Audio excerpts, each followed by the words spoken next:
আমার লুকটা মানে এটার পিছনে তেমন কোনো ভাবনা চিন্তা ছিল না। প্রথমত I wanted to be all covered, কারণ শীতকাল পড়ে গেছে, আমি প্রচণ্ড শীতকাতুরে। আমরা যে লোকেশনটাতে আছি সেটা একটু খোলামেলা একটা জায়গা বলে আমি ভালোভাবে একদম মানে প্রায় শীতবস্ত্র পরতে পারিনি, কিন্তু ভালো করে লেয়ারিং করে এসেছি যাতে আমার কোনোভাবে ঠান্ডা না লেগে যায়, বিকজ আমাকে কাজ করে যেতে হবে।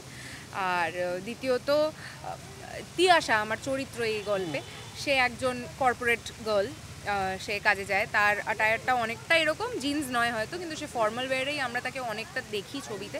তো তাই জন্য আমার মনে হলো ট্রেলার লঞ্চে মানে I can take a little bit of reference from that look.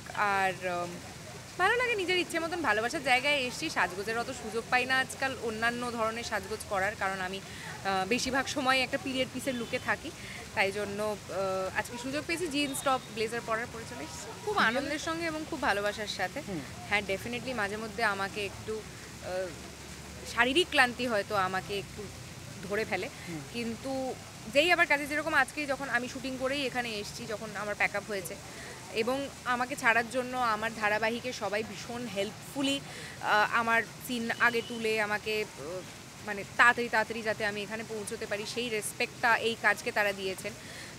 তাদেরকেও আমি অনেক অনেক ধন্যবাদ জানাবো। আমার অন্যান্য কাজের প্রমোশনে আমার প্রোডাকশন হাউস বা আমার চ্যানেল যেভাবে আমার পাশে থাকে, আমার পরিচালক যেভাবে আমার পাশে থাকে, আমার সহ অভিনেতারা যেভাবে আমার পাশে থাকেন, তাদের সবাইকে আমার অনেক অনেক ধন্যবাদ। আমি জানি না কেউ দেখবে কি না, বাট মানে আমি সত্যি তাদের কাছে অনেকটাই কৃতজ্ঞ। না হলে এইভাবে এটাকে ম্যানেজ করা যেত না। এসছি যখন আমি আসছি রাস্তায়, তখন আমি প্রায় ঢুলেই পড়ছি ঘুমে, কিন্তু এখানে আসতেই তোমাদের সাথে দেখা হয়েছে, রামদার সাথে দেখা হয়েছে, বাকি আমার কো অ্যাক্টার্সদের সাথে দেখা হয়েছে, আবার এনার্জি চলে এসছে। মা ব্যাক সাপোর্ট রয়েছে বলতে, দেখো সব থেকে বড় সাপোর্ট এটা আমার মা এই মুহূর্তে বরাবরই। আমার মা বাবা দে আর ভেরি সাপোর্টিভ প্যারেন্টস। আমি পড়াশোনা কলেজ করতে করতেও যখন সিনেমা করেছি তখনও আমার অনেক চাপ গেছে, তখনও আমার মা বাবার আমি প্রচুর সাপোর্ট পেয়েছি।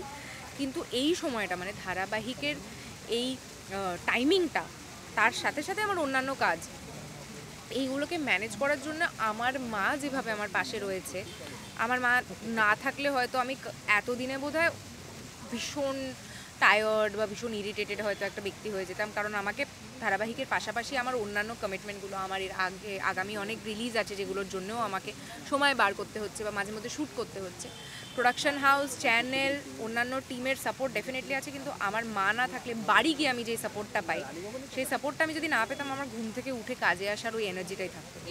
রাখো কী প্রজেক্ট আমার রিলিজ হচ্ছে সেগুলো তোমরাও জানো যে যতক্ষণ না অনুমতি পাওয়া যায় ততক্ষণ অভিনেতাদের বলা বারণ, তাই আমার এখন বলা বারণ। কিন্তু আর আমি আমার এই ছবির প্রমোশনে এসে অন্য কোনো ছবির কথা আমি এখন বলতে চাই না। ডেফিনেটলি সেখানেও তোমাদের সবার সাথে আমার দেখা হবে, সেই ছবি নিয়ে তখন কথা হবে, সেই কাজ নিয়ে কথা হবে। আপাতত আমি তিয়াশা, লক্ষ্মীকান্তপুর লোকাল রিলিজ হচ্ছে 21শে নভেম্বর। আমি আপনাদের সবাইকে অনুরোধ করব আপনারা যাবেন, ছবিটি দেখবেন। আপনারা, আমার বিশ্বাস যে আমার দর্শক খুব ভালোবাসে, আমার সমবয়সীরা আমাকে খুব স্নেহ করে এবং আমার যারা আমার থেকে বড় আমার দর্শক, তারা আমাকে খুব আশীর্বাদ করেন। তাই জন্যই আমি এত ভালো ভালো কাজ করার সুযোগ পাই বরাবর। তাই জন্য আমি আশা করছি এই কাজটাতেও রেসপন্সটা একই রকম থাকবে। দেখা হচ্ছে 21শে নভেম্বর, লক্ষ্মীকান্তপুর রিলিজ হচ্ছে, দেখতে যাবেন।